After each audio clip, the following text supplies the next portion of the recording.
35, 35, church on Sunday 35, church on Sunday 35. 35,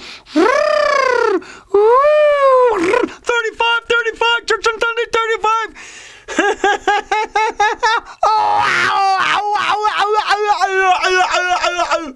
So, well, let me tell you, okay, let me tell you. Okay, let me tell you something.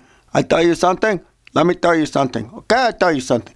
So, I'm coming up on doing this video, right? And I was back, got a little table. Well, it's over there. It's over there. It's over there, but you can't see it. It's over there. So, and then after every time I do a video, I go back there and I write down what I got to do, because you got to log down everything and, do some titles, because you got to title the videos and everything. Well, you understand, don't you understand? So I'm getting back there and I'm like sitting down at the table and, I'm like, because I'm moving forward in faith and moving forward in faith and moving forward in faith and moving forward in faith with what I'm doing here. So I'm sitting back there and I'm like, okay, God, what do we want to talk about? And I'm just sitting there kind of empty, and it's like, and then this, I tell you, I mean, this whole having self-realization and developing the spirit that is within inside of you. And when you develop the spirit inside of you, I mean, then that enhances your spiritual voice too, right? I mean, and there's definitely an art in being able to listen. And so that's been the biggest thing that I've they do to listen. Well, it's one thing to listen because that voice is always there, but it's always there, and then you got to act, and you got to watch yourself, and you got and what a caution! You just can't act off of just any old voice. It's someplace you got to start somewhere, right? I mean, because to me, that's the most valuable asset that you have in spiritual awareness and having a spiritual relationship with God is the spiritual voice that is within you, right? Because that one is, I mean, I got to tell you, man, to me, that one's just amazing. It has been amazing for me. I've gotten tremendous benefit on being able to listen to that voice. And it's one thing you got to test with and work and kind of test with and work and kind of test and work with it, because God's there to guide you. God's there to be with you just like that, right next to you in a very intimate way. God is within you. So, I mean, how close is that? He's the beat in your heart and the breath that you breathe. That's how close God is in your life. He is the beat in your heart and the breath that you breathe. And when you come to the understanding of that's how closely intertwined He is within your life, it's like, oh, wow,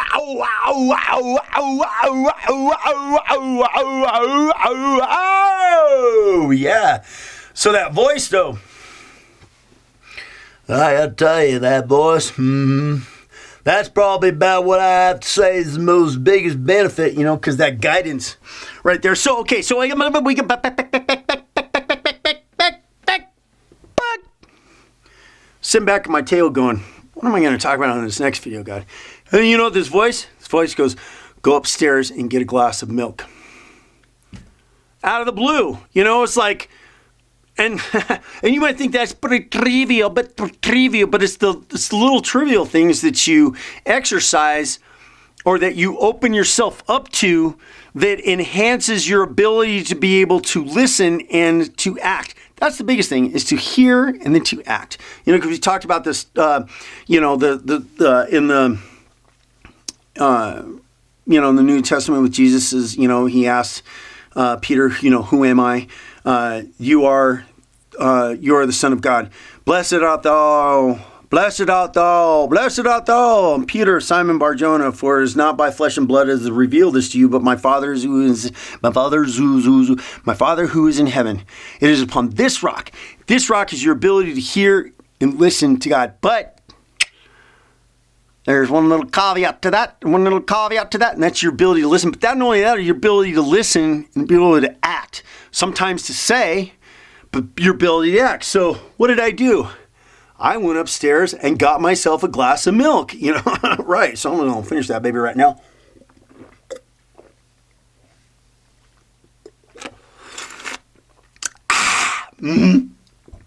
So I went upstairs and got myself that glass of milk, and while I'm up there, because I know, okay, listening always opens the door. Listening always opens the door. Yes, it does. And I knew once I went in there somehow, some way, that I was going to get what we were going to be talking about up there, so I just let go, I said, okay, I'll go do that, because here I am sitting here down here, and then I'm like, my mind is blank. I'm thinking, what are we going to talk about? What are we going to talk about? And then go upstairs and get yourself a glass of milk. So I did. And I go up there, and it's like,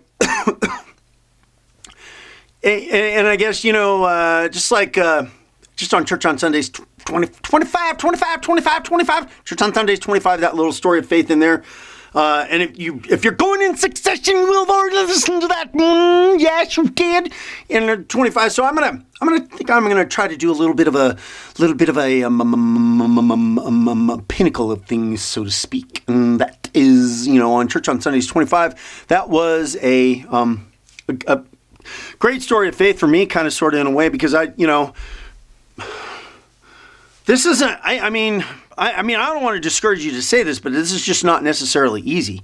I mean, it requires you to have faith, But then, by the same token, it is also easy, because what makes it easy is the persistence of it. Don't give up. Just be persistent with it. Prove it to yourself. Just be persistent with it, and these things will happen in your life, and you'll be like, whoa! And then when you get the little nuggets of revelation, when you get the little nuggets of revelation, then it inspires you to do even more, right? It's like going and working out at the gym and getting results. You want more, so you keep going, and more, So that's pretty much kind of the same thing that's going here, but you have to act. That spiritual voice that is within you, you have to act. But again, I'm getting a little bit. I just want to make a big awareness towards that right now. Is that spiritual voice that is within you to guide you and direct you and to tell you things so that you can kind of maneuver through life just a little bit more easier and with a little less stress. And it's like I feel like my mind is just kind of full of all these things.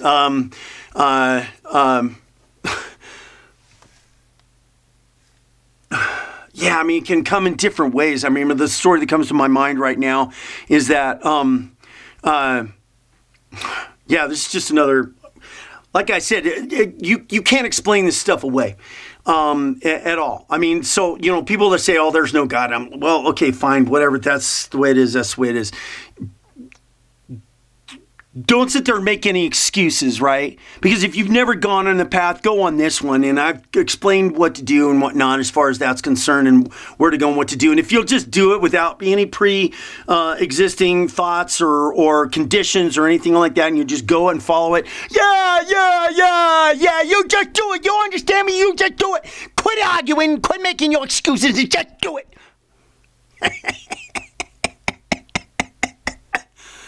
But the story that comes to my mind, one time I was sleeping and seeing, like, I have you can have an intimate relationship with God. So I'm laying in my bed, and one morning, and I wake up and I'm like, God, should I go to the gym? Should I just stay home, or should I go to the gym? Should I go to the gym, or should I go to I asked probably once or twice, and then I can't remember what it was that kind of prompted me to, but I just I reached over and I grabbed, there was a Bible sitting on the side of my bed, right? And I opened up the Bible and I said, okay, fine. I'm just going to, I just kind of had faith. I exercised faith, right? It's the exercising of faith. It's the exercising of faith, and I reached over and was like, God, should I go to the gym? Should I go to the gym? And there was a Bible sitting over there, and I don't know what drove me over there, but I picked it and I opened it up and I said, and it was basically looking for the answer to give me the direction at that particular time. And as simple as it may be, because it's a simple thing, just like a glass of milk. You gotta listen. And so I opened up the Bible, I opened up this verse, and you know what I read? And I can find it. I saved this verse. I opened up the Bible and I read, and you know what I read? And so he got up. So guess what I did? I got up and I went to the gym. I mean, it was just, you can't explain this stuff away. I mean, when you get these little, like, things, it's like, it's just coincidence. No. There ain't no coincidence with this kind of stuff. I mean, if you have an earnest desire, God's going to open up and he's going to show you things and he's going to do things that are making go, wow!